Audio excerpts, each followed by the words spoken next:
भगवान अपने भक्तों के हृदय के केवल प्रेम को देखते हैं। अब कोई भगवान को कह दिया कि भगवान ऊंची जाति के लोगों को ज्यादा पसंद करते हैं, उनसे ज्यादा प्रेम, नीची जाति के लोगों को कम प्रेम करते हैं। लेकिन भगवान ने स्पष्ट रूप से कह दिया, राम ही केवल प्रेम प्यारा। भगवान ने इस प्रेम को प्रदर्शित करने के लिए किसी जाति सूचक शब्द का प्रयोग नहीं किया, और भगवान ने इस बात को सिद्ध भी किया है। भगवान ने अगर श्री सुदामा जी महाराज पर कृपा की है तो भगवान ने सदन जैसे कसाई के ऊपर भी कृपा की। सदन कसाई की कथा आप लोगों को सुनाए, ध्यान से सुनिएगा। श्री ठाकुर जी महाराज के अनन्य भक्त हुए श्री सदन जी महाराज, लेकिन भगत बनने के पहले श्री सदन जी महाराज जो है मांस बेचा करते थे। भगवान की करुणा कैसी है, कृपा कैसी है, इसका आप रूपण देखेंगे इस कथा में। श्री सदन जी महाराज मांस तौल तौल करके बेचते थे। भगवत कृपा थी। श्री सदन जी महाराज के घर में एक बाट रखा हुआ था। वह बाट कोई और नहीं, गंडकी नदी से निकले हुए श्री शालिग्राम भगवान थे। श्री सदन जी महाराज उसी श्री शालिग्राम भगवान से जो है एक तरफ बाट बना करके, एक तरफ श्री शालिग्राम भगवान को विराजते और दूसरी तरफ मांस रख करके उसी शालिग्राम से जो है मांस तोलते। जब भगवान को अपने भक्तों के ऊपर कृपा को प्रदर्शित करना होता है तो भगवान बड़ी लीलाएं करते हैं। तो श्री सदन जी महाराज के ऊपर भगवान को कृपा करनी थी, तो आज एक पंडित जी महाराज को भेजा। पंडित जी महाराज सदन जी के दुकान की तरफ से निकले तो अपने मुख में बढ़िया साफा आपा इत्यादि बांध करके, नाक बंद करके जो है मुंह जो है बनाते हुए उधर से निकल रहे थे।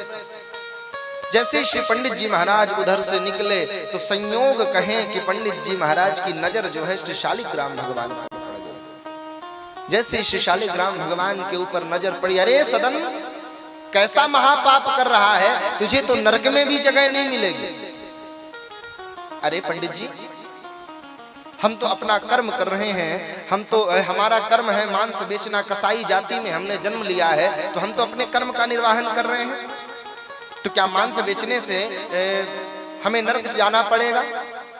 अरे सदन, मांस बेचने से तो भगवान ने तुम्हें कर्म ही दिया है, लेकिन तुमने मांस के तौलने का जो बाट बना रखा है वो बाट कोई साधारण बाट नहीं है, साधारण पत्थर नहीं है, वह तो साक्षात श्री शालिग्राम भगवान है। अरे सदन, तुम अगर शालिग्राम भगवान की पूजा नहीं कर सकते हो तो एक काम करो, ये बाट उठा करके हमें दे दो, हम ले जाकर के इनका खूब विधिवत पूजन करेंगे।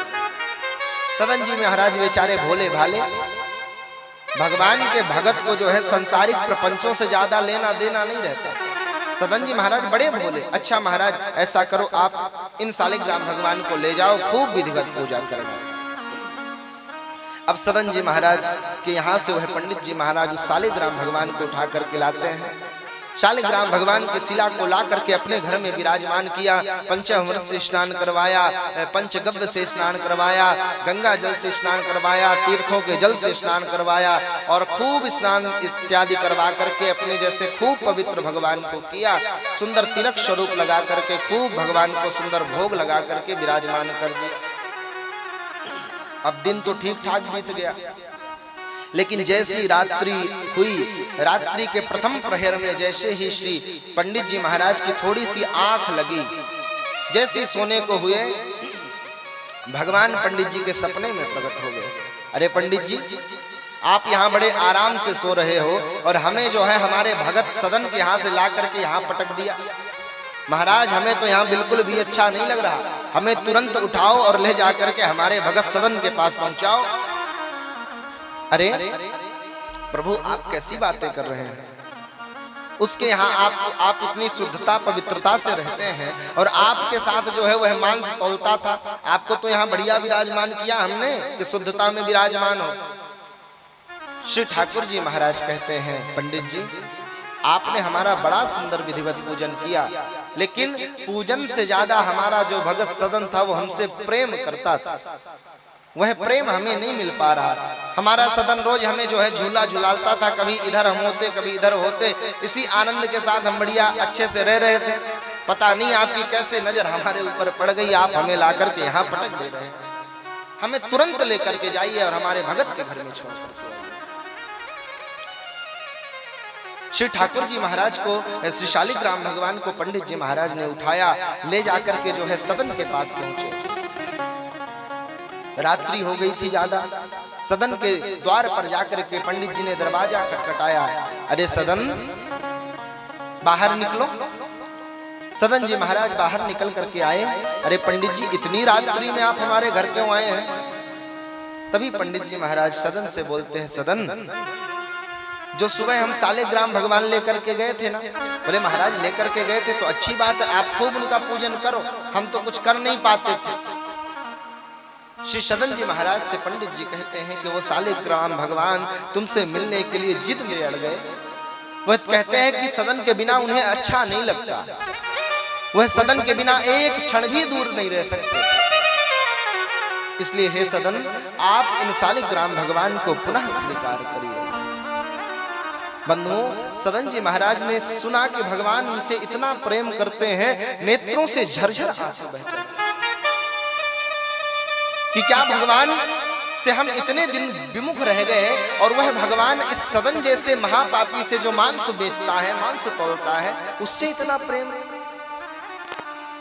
श्री सदन जी महाराज ने सब कुछ परित्याग कर दिया, सब कुछ छोड़ करके श्री सदन जी महाराज भगवान को लेकर के यहां वहां भ्रमण करने लगे।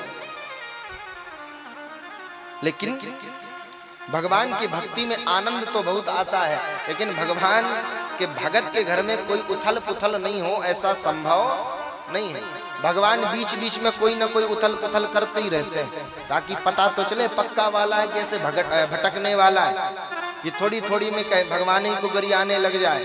तो भगवान जो है पक्के वाले भगत की बड़ी परीक्षा लेते हैं। कभी कभी हम लोग भी कहते हैं ना कि जितना ही पूजा करते हैं उतना ही ज्यादा हमारे ऊपर कष्ट आता है। तो भगवान जो है अपने प्रेमियों की सदैव परीक्षा लेते हैं, लेकिन जब भगवान का भगत थोड़ा सा हारने लगता है, हताश होने लगता है, तो सबसे पहला सहारा भगवान ही देते हैं और कोई नहीं देता। सदन जी महाराज, एक दिन की बात है कि मन किया कि श्री जगन्नाथपुरी चलना चाहिए। जगन्नाथपुरी की यात्रा में श्री सदन जी महाराज निकले और जैसे ही श्री सदन जी महाराज बद्रीनाथ की जगन्नाथपुरी की यात्रा में निकलते हैं तो चलते चलते जो है एक गांव मिला और उस गांव में रात्रि हो गई। तो श्री सदन जी ने सोचा कि आज की रात्रि यहीं किसी वैष्णव के घर में विश्राम कर लेना चाहिए। एक घर में जाकर के दरवाजा खटखटाते हैं। एक भाई निकले, उनसे निवेदन किया कि महाराज क्या मैं आपके घर में एक रात्रि तक विश्राम कर सकता हूं? वैष्णव भगत थे वो भी, तो उन्होंने जो है सदन जी महाराज को रुकने का आश्वासन दे दिया। अब सदन जी रात्रि में जो है उनके घर में रुक गए। उन भाई के घर में एक उनकी पत्नी रहती थी, अत्यंत रूपवती थी। सदन जी महाराज के ऊपर नजर पड़ी तो उन्होंने जो है सदन जी महाराज से संबंध बनाने की याचना करने लगी कि अरे आप जो है बड़े सुंदर हैं, तो हम जो है अपने पति को छोड़ करके आपसे विवाह करना चाहते हैं। सदन जी महाराज ने कई बार समझाया, कई बार मना किया, लेकिन वह स्त्री नहीं मानी। उसने कहा अच्छा आप इसलिए हमसे ब्याह करने के लिए राजी नहीं हो रहे कि हमारा पति है। एक तलवार निकाली और तलवार से अपने पति का जो है गला काट दिया। सदन जी महाराज ने इसके बाद भी उस स्त्री को जब स्वीकार नहीं किया तो वह जोर जोर से चिल्लाने लगी कि इस व्यक्ति ने जो है हमारे साथ गलत करने का प्रयास किया है, इसने हमारे पति को मार दिया है। सभी लोग जो है पकड़ करके सदन जी महाराज को उनके वहां के राजा के यहाँ लेकर के गए। जैसे ही राजा के पास पेश किया गया सदन जी को, अरे देखने में तो इतने बड़े महात्मा लगते हो, लेकिन तुमने इतना बड़ा पाप किया है। जिस हाथ से तुमने इस स्त्री का स्पर्श किया है और जिस हाथ से तुमने इस स्त्री के पति को मारा है, तुम्हारे दोनों हाथ को कटवा देना चाहिए। राजा ने सदन जी महाराज के दोनों हाथों को कटवा दिया। सदन जी भगवान की इच्छा को मान करके आगे बढ़े और चलते चलते श्री जगन्नाथपुरी में पहुंचे। आज भगवान श्री जगन्नाथ भगवान को पता चला कि हमारा भगत सदन आ रहा है। अपने पुजारियों को आदेश दिया श्री ठाकुर जी महाराज ने कि हमारा भगत सदन आ रहा है, इसको मंदिर के बाहर रोकना नहीं, सीधे हमारे गर्भगृह में लेकर के आओ। सदन जी महाराज जैसे मंदिर के अंदर प्रवेश करते हैं, श्री ठाकुर जी महाराज के पुजारी सदन जी महाराज को लेकर के भगवान के मंदिर के अंदर लगे। भगवान का कीर्तन चलने लगा। श्री सदन जी का मन किया कि भगवान के कीर्तन में जो है अपने दोनों हाथ को उठा करके हम नृत्य करें। जैसे ही श्री सदन जी के मन में ऐसा भाव आया, भगवान ने सदन के दोनों हाथों को प्रदान कर दिया। दोनों हाथ उठा करके श्री सदन जी महाराज जो है भगवान के सामने नृत्य करने लगे।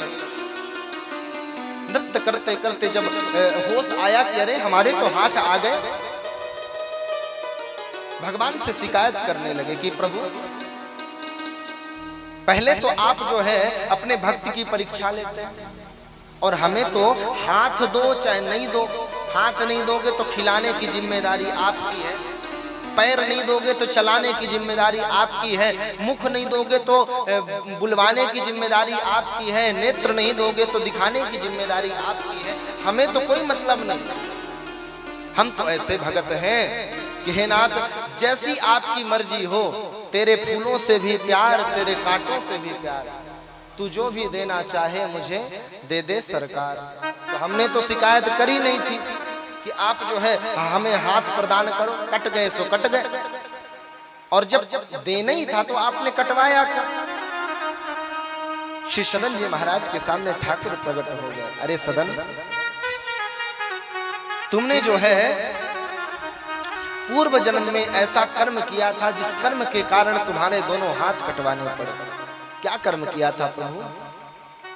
तुम एक विद्वान ब्राह्मण थे, वन में बैठ करके संध्या वंदन कर रहे थे, और ये जो स्त्री है ना, ये गाय के रूप में थी, और उसका जो पति था वह एक कसाई था। तो वह गाय जो है तुम्हारे इधर से निकलती है और पीछे पीछे वो कसाई उस गाय को मारने के लिए जा रहा था। उस कसाई ने तुमसे पूछा कि महाराज आपने गाय को देखा? तो तुम तो माला करने के लिए बैठे थे, लेकिन माला करने बैठने के बाद भी तुमने उस गाय को, गाय जिस दिशा में गई थी उस दिशा में तुमने हाथों से इशारा किया। वह कसाई जाता है, उस गाय को मार डालता है। अब जब दोबारा जन्म हुआ तो तीनों का पुनः संयोग बैठा। तुमने, उस कसाई ने गाय को मारा तो वही गाय जो है स्त्री बन करके आई। उस स्त्री ने अपने पति को मारा। तुमने हाथों का इशारा किया था, तो उसी के माध्यम से तुम्हारे दोनों हाथों को जो है कटवाने का दंड मिला।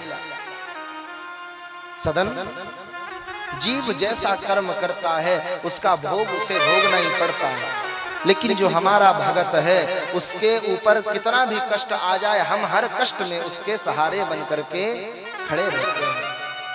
बंधुओं, जो भगवान का भगत है वो कदापि भगवान से शिकायतें नहीं करता कि प्रभु आपने ये नहीं दिया, ये नहीं दिया, ये नहीं दिया, ये नहीं। भगवान का भक्त कभी किसी भगत को आप नहीं देखेंगे कि प्रभु